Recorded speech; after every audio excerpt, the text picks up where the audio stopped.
I think we can all agree that lung sounds are extremely hard to recognize, so let's go through the abnormal ones together. And this is your PSA to turn your volume up. Okay, first one we have here is wheezing. Keyword here is musical. It's a continuous sound produced by narrowed airways. Think wheezing, whistle like a musical. Let's listen. Now, stridor has a similar sound to wheezing, and it's continuous, but it usually occurs due to a blockage of airflow in the trachea, like an obstruction or croup. Let's listen. And then we have rhonchi. Think of a rhino. They make low-pitched, deep sounds. This one is also continuous, but it often clears with coughing. Let's listen.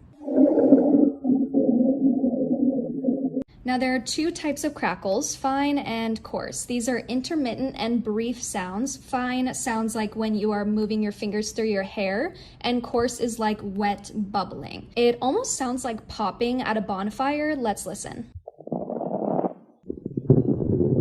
And last, we have a pleural friction rub. This is when the pleural linings rub together during breathing. The keyword here is leathery sounding, and this one will be heard with every breath in and out. Let's listen.